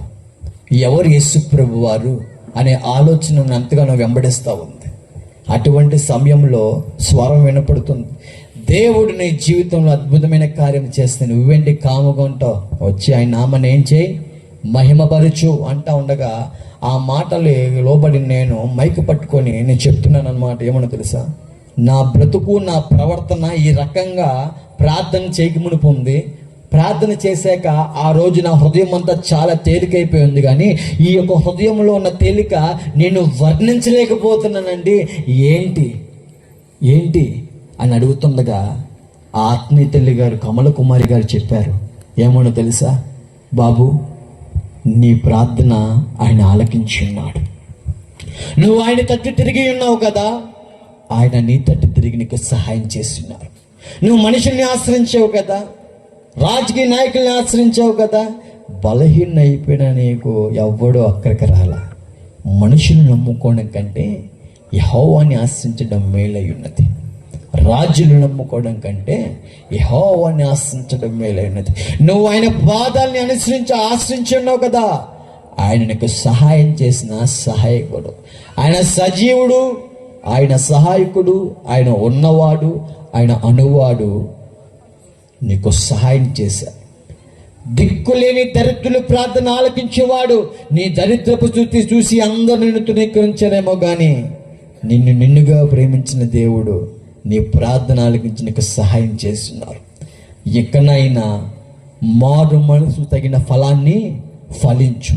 ఈ లోకానికి వీపు చూపించు. మనుషులతో కాక నీ సావాసము ఆయనతో సహవాసం చేయి. మత్తు పద్ధతులతో కాదు నీ సహవాసము, అక్రమముతో కాదు నీ సహవాసము, అపవిత్రతతో కాదు నీ సహవాసము. ఆయనతో సహవాసం నీకు సమాధానం కలుగుతుంది. ఆయన మీద హృదయపూర్వకంగా ఆయన మీద ఆడుకో. మొన్నటి వరకు ఇక్కడ నుంచి భక్తి చేసావు కదా, అది కాదు భక్తి కోరుకునేది దేవుడు. అవసరానికి ఒకలాగా, అవసరం లేనప్పుడు ఒకలాగా చేస్తున్నావు కదా భక్తి, అది కాదు భక్తి కోరుకునేది ఆయన. ఇదిగో మనుషుల్ని ప్రేమించవు చూడు, అదేవిధంగా దేవుణ్ణి ప్రేమించడం మొదలుపెట్టి ఈ రోజు నుంచి నువ్వు అనుకున్నట్టుగా ఐ లవ్ యూ అని ఇతరులకు చెప్తావు కదా, అలా కాదు. యేసు ప్రభువు వారిని ఐ లవ్ యూ జీసస్ అని క్యాప్షన్ పెట్టమాకు. ఇది కాదు కోరుకునేది. ఆయన్ను ప్రేమించడం అంటే ఆయన ఆజ్ఞల్ని గైకొనుట. ఆయనను ప్రేమించడం అంటే చెడుతనమును అసహించుకొనుట. బాబు, యేసు ప్రభువు వారి గురించి తెలుసుకో. ముందు యేసు ప్రభు వారు ఏంటి తెలుసుకో. ఆయన రాజ్యాన్ని, నీతిని వెతుకు. ఆయనకు సాయం చేస్తున్నాడు. నువ్వు మాలాంటి పాస్టర్లను చూసేసి వారిలాగా వీరిలాగా ఆ పాస్టర్ లాగా ఈ పాస్టర్ లాగా అంటా ఉన్నావు కదా. నువ్వు మమ్మల్ని కాదు చూడాల్సింది, ఆయన్ని చూడటం మొదలుపెట్టు. ఆయనతో సహవాసం చేయి, వాక్యము ధ్యానించు. ఆయన నీతో మాట్లాడతాడు. ఇవి నిత్య జీవపు మాటలు, ఉట్టుట్ట మాటలు కాదు ఇవి. నువ్వు నమ్ము, నీ జీవితంలో కార్యం చేస్తావు. నమ్ముటని వల్లైతే నమ్మువానికి సమస్తము సాధ్యమై ఉన్నది అని ఆనాడు మా ఆత్మీయతల ద్వారా దేవుడు ఈ మాటలన్నీ పలుకుతూ ఉండగా నాకు ఆశ్చర్యం వేసింది. ఎందుకో తెలుసా, నేను అటువంటి స్థితిలో ఉన్నప్పుడు నేను ఎక్కిరించిన దేవుడు వచ్చారేంటి, ఎవరు? యేసుప్రభు వారు. యేసుప్రభు వారి గురించి వెతుకులాట మొదలవుతుంది. యేసుప్రభు వారు ఎవరు అని యూట్యూబ్లోకి వెళ్ళి నేను సెర్చ్ చేస్తున్నాను. జీసస్ బీటింగ్ సెన్స్లో వీడియో ఉండేది, పెట్టండి బ్రదర్. ఆ రోజు యేసుప్రభు వారి యొక్క జీవిత చరిత్ర చూస్తుంటే యేసుప్రభు వారి యొక్క ప్రవర్తన నన్ను ఆయన వైపు ఆకర్షించిందన్నమాట. ఏ విధంగా తెలుసా, అందరూ రాళ్ళే చంపేయండి ఆ వ్యభిచారిని అంటుంటే ఈయన మాత్రము అలా చేయట్లేదండి. అమ్మాన్ని ప్రేమతో పిలుస్తున్నాడు. నీ పాపములు క్షమింపబడి ఉన్నవి, ఇక్కడి నుంచి ఆ పాపం చేయడం మానే అనే మాటలు వినపడుతున్నాయి. దొంగలతో మాట్లాడుతున్నారు, ప్రేమగా మాట్లాడుతున్నారు. అయ్యా వీరేమి చేస్తున్నారో వీరికి తెలియదు ప్రభు, వీరిని క్షమించండి అని దెబ్బలు తింటూ కూడా ఆ ప్రవర్తన నన్ను ఎంతగానో, దేవుని యొక్క ప్రేమ ఎంతగానో నన్ను ఆకర్షించడం మొదలవుతుందిగా ఆఖరిగా కొడుతున్నారండి. యేసు ప్రభు వారిని కొట్టే సన్నివేశం నేను గమనిస్తూ ఉన్నాను అన్నమాట. ఆ గమనించడం నా వల్ల కావట్లేదు. ఎందుకంటే ఆ యొక్క సన్నివేశము చాలా భయంకరంగా, ఆ సన్నివేశంలో యేసు ప్రభు వారిని కొడుతున్నారు. నా కళ్ళు నేను నా పక్కకు తిప్పి వేసుకుంటూ, అబ్బా ఏంటి ఈ విధంగా కొడుతున్నారు అనే ఆలోచన ఉంటుండగా ఆ యొక్క చిత్రాలన్నీ నా ఆలోచనలో అలా ముద్రింపబడిపోతూ ఉన్నాయి, పోవట్ల. ఒక ఆదివారం పూట దేవుడి మాటలు వినపడుతున్నాయి. ఏమన్నా తెలుసా, యేసు ప్రభు వారి ప్రేమ గురించి చెప్తున్నారు ఆ రోజు. అయ్యా నువ్వు అనుకున్నట్టు మతాలు మార్చడానికి వచ్చి అనుకున్నావు యేసు ప్రభు వారు, కానే కాదు బాబు. పాడైపోయిన జీవితాలు బాగు చేయడానికి వచ్చినాడు. ఆయన ఏ పాపము చేయని పరిశుద్ధుడయ్యా. నీవు నేను చేసిన అతిక్రమం బట్టి ఆయన శరీరం అంతా దున్నబడతా వచ్చింది, గాయపరచబడతా వచ్చింది. మనం పాపం బట్టి మనకు రావాల్సిన శిక్ష, ఆ యొక్క భారం అంతా ఆయన భుజం మీద చేసుకున్నాడు బాబు. ఒకటి తక్కువ 40 కొరల దెబ్బలు నీ కొరకే శరీరం అంతా దున్నపడుతూ వచ్చింది. మొహం మీద పిడిగుతులు గుర్తించుకున్నాడు ఆయన, మొహం మీద ఉమ్మేపించుకున్నాడు ఆయన. నీ కొరకే నశించిన దానిని వెతికి రక్షించడానికి వచ్చి ఉన్నాడు ఆయన. నశించిపోతున్నావు బాబు, నువ్వు నశించిపోతావు. దేవుడికి ఇష్టం కాదు. అక్రమ సంబంధాలతో, ఈ లోక పాపాలతో, వ్యసనాలతో సావాసం చేసావు, డబ్బుతో సావాసం చేసావు. నీకు సమాధానం దొరికిందా? లేదే, అన్నీ కోల్పోయావు. ఆయనతో సావాసం చేయి. హృదయపూర్వకంగా నమ్ము, నీ జీవితంలో నువ్వు కార్యం చూస్తావు.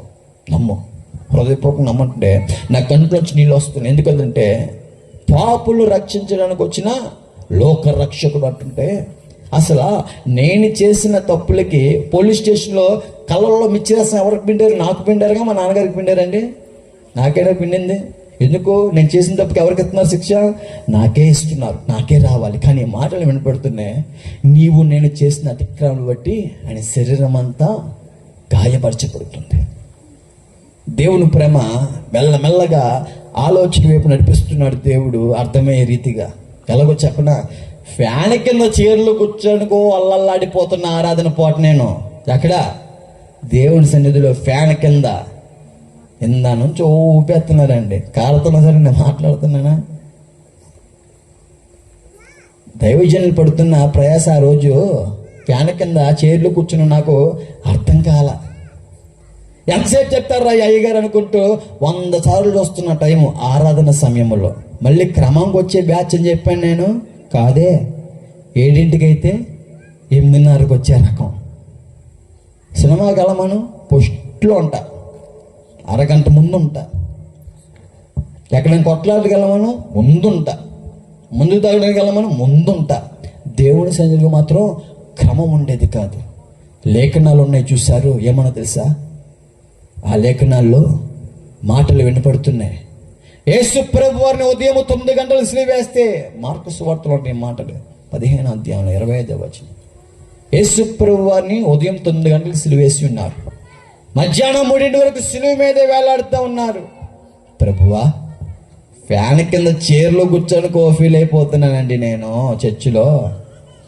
ఉదయం 9 గంటలు సిలువ వేయించుకొని మధ్యాహ్నం 3 వరకు ఆ సిలువ మీద ఆ ఎండలో ఆకాశానికి భూమికి మధ్య నాలాంటి పాపిష్టివాడి కోసం వేలాడుతూ ఉన్నావా?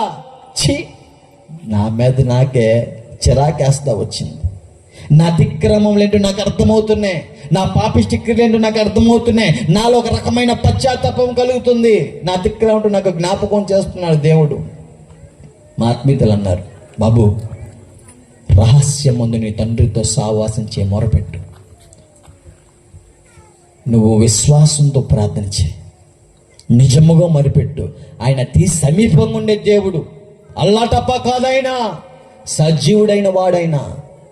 నిజముగా మొరపెట్టు, పో, ఏకాంతంగా సావాసం చేయి అంటా ఉన్నారు. మరి మా ఇల్లు చాలా చిన్నది కాబట్టి ఒక ప్రాంతాన్ని నేను ఎంచుకున్నాను. ఏంటి ఆ ప్రాంతం అంటే, గంజాయి తాగే ప్రాంతం. ఒకప్పుడు చీకటి ప్రాంతం అదంతా.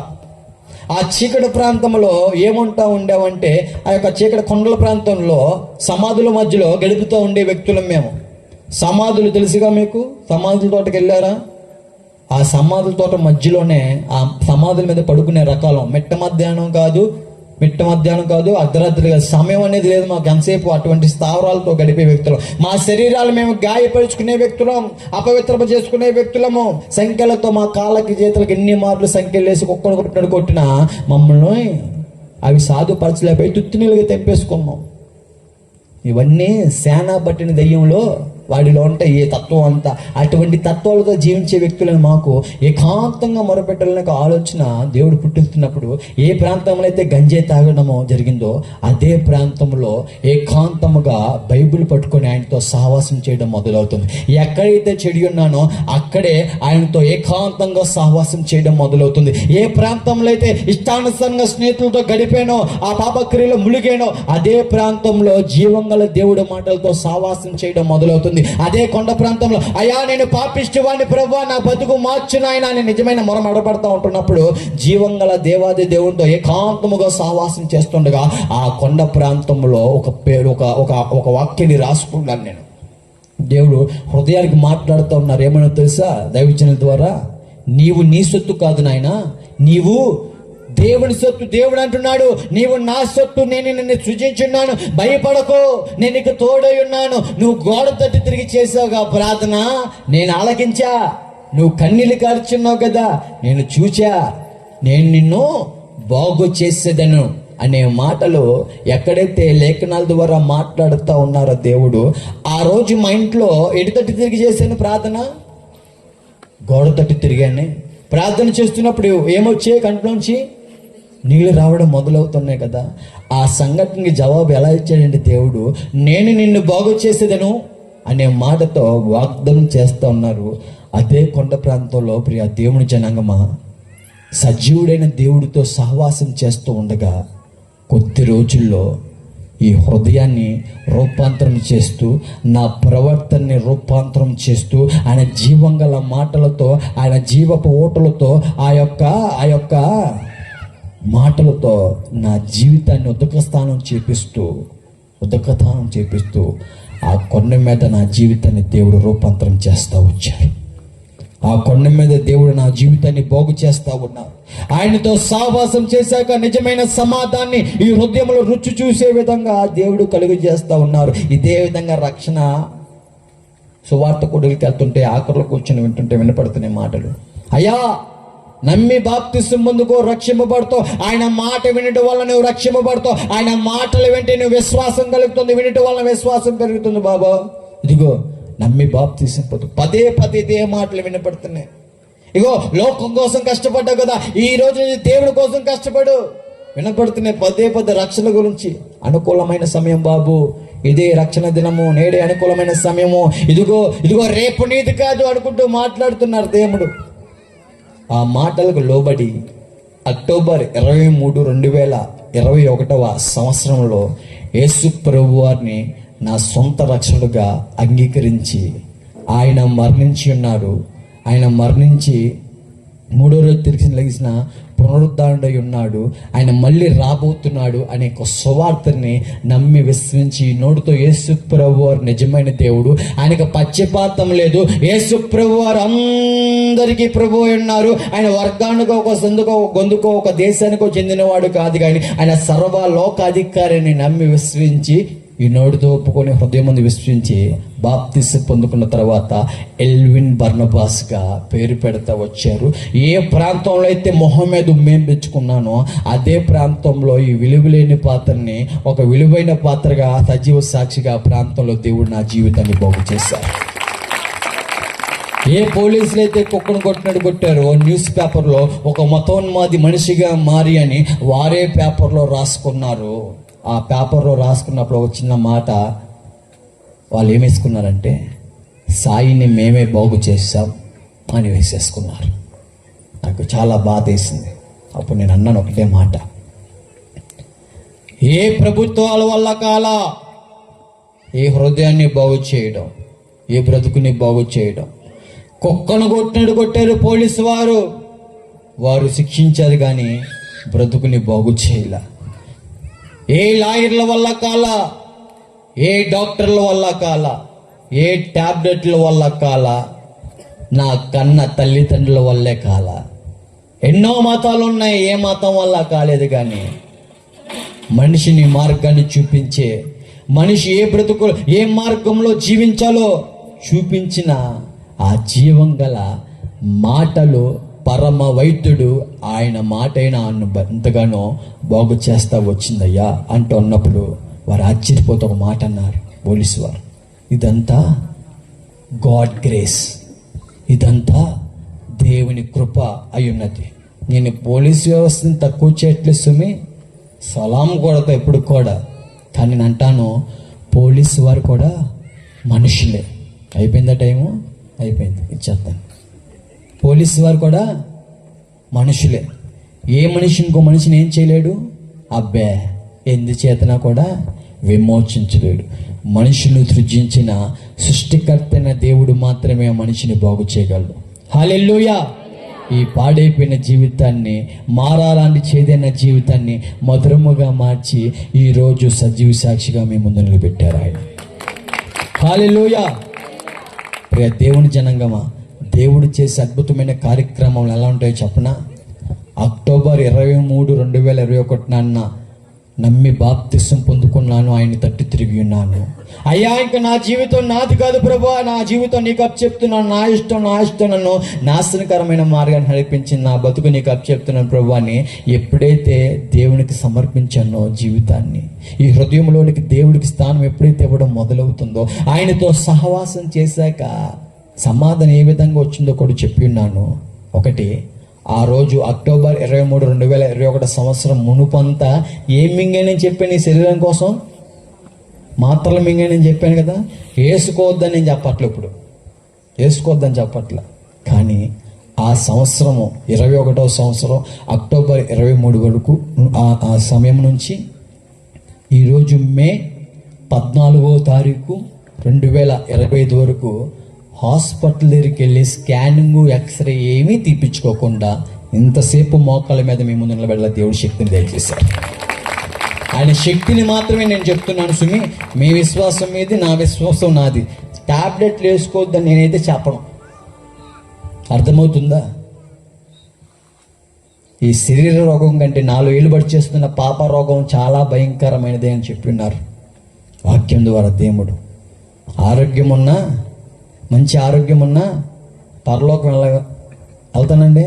మంచి ఆరోగ్యం ఉంటే, ఆత్మీయతలో ఆరోగ్యంగా ఉంటేనే ఆయన దగ్గరికి మనం వెళ్ళగలం. హల్లెలూయా.